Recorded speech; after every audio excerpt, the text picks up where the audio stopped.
খালেদা জিয়া পারেন। খালেদা জিয়া এতিমের টাকা আত্মসাৎ করতে পারেন।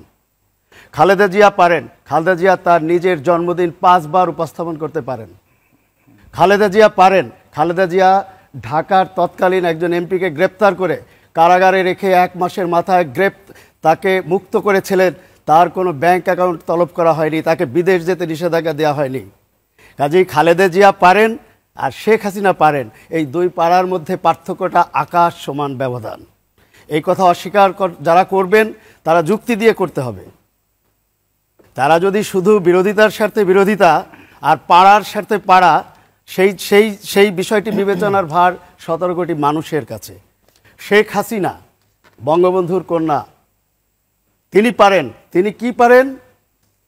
তিনি এই শুদ্ধি অভিযান, বিএনপির ওই হাওয়া ভবন, সেই হাওয়া ভবনের প্রেত্যাতাদের শেখ হাসিনা চিনেন না, সেটি মনে করলে ভুল হবে, বোকামি হবে।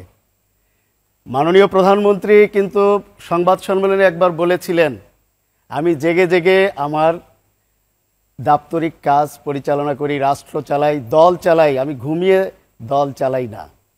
কাজেই যিনি জেগে জেগে দল চালান, তার কাছে বিরোধী দলের বিএনপির দুর্নীতিবাজ নেতা, হাওয়া ভবনের দুর্নীতিবাজ সেই প্রেতাত্মা কারা, এবং এখনও বাংলাদেশে যখন একটি গণতান্ত্রিক শাসন ব্যবস্থা, শান্তিপূর্ণ একটি পরিবেশ তৈরি হয়, তখন নেপথ্যে কারা অস্থিতিশীল পরিবেশের জন্য ইন্ধন যোগায়, কারা লন্ডনে বসে বাংলাদেশের রাজনীতিকে অশুভ শক্তির কাছে সমর্পণ করার জন্য চেষ্টা করে, সেটি শেখ হাসিনা জানেন।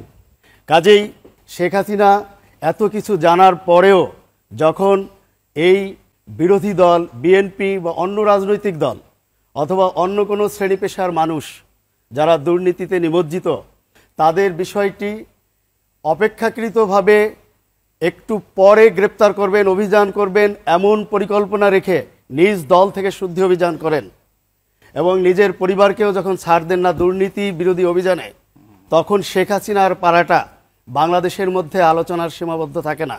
এই পাড়াটা পার্শ্ববর্তী ভারত থেকে শুরু করে দক্ষিণ এশিয়া অতিক্রম করে সারা বিশ্বে তার এই পাড়াটা একটা দৃষ্টান্ত হয়। যে কারণে জাতিসংঘের মহাসচিব বলতে বাধ্য হন যে শেখ হাসিনার অনেক কিছুই অনুসরণযোগ্য। শেখ হাসিনা পারেন বলেই কানাডার পুনর্নির্বাচিত প্রধানমন্ত্রী তিনি বলতে বাধ্য হন যে মায়ের মতো এই প্রধানমন্ত্রী শেখ হাসিনার কাছ থেকে অনেক কিছু শিখতে ইচ্ছে হয়। শেখ হাসিনা পারেন বলেই জাপানে অনুষ্ঠিত G7-এ যেসব বিশ্ব নেতারা আসেন তার কাছে জিজ্ঞেস করেন, আপনার এই উন্নয়নের ম্যাজিকটা কোথায়? আমি জানি যারা আমার অপর প্রান্তে বসে আছেন তারা শেখ হাসিনার এই ম্যাজিক নিয়ে নিশ্চয়ই বিতর্ক করার মতো ক্ষমতা রাখেন। সেই ক্ষমতা রাখেন বলেই তাদেরকে আপনারা ডেকেছেন, তারা যুক্তি দিয়ে বুঝাবেন। তবে বাংলার যারা উন্নয়ন চায়, বাংলাদেশের মানুষ যারা এই দেশকে বিশ্ব পরিমণ্ডলে একটি উন্নত রাষ্ট্র হিসেবে দেখতে চায়, তাদের কাছে শেখ হাসিনা এক ভালোবাসার মানুষ। তিনি শুধুমাত্র আওয়ামী লীগের প্রধানমন্ত্রী নন, তিনি নিজেও বলেছেন তিনি 17 কোটি মানুষের প্রধানমন্ত্রী।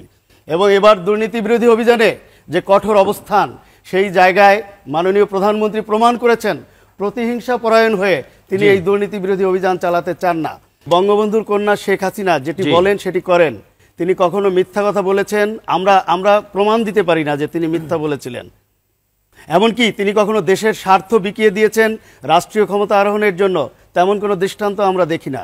তার প্রমাণ তিনি বারবার নিজেই বলেছেন যে 2001 সালে ক্ষমতা আসতে পারতেন যদি যুক্তরাষ্ট্রকে বাংলাদেশের থেকে যে গ্যাস রিজার্ভ আছে সেই গ্যাসের সঙ্গে তিনি কম্প্রোমাইজ করতেন। তিনি যুদ্ধ অপরাধীদের ক্ষমা করতে পারতেন। আপনারা জানেন যে বিশ্বের ক্ষমতাধর একজন রাষ্ট্রপতি তাকে ফোন করেছিলেন, সেই ফোন কিন্তু প্রত্যাখ্যান করার ক্ষমতা বঙ্গবন্ধু কন্যাই রাখেন বলেই তিনি সংবাদ সম্মেলনে বলার সাহস দেখান যে তার অভিধানে ভয় বলে কোনো শব্দ নেই।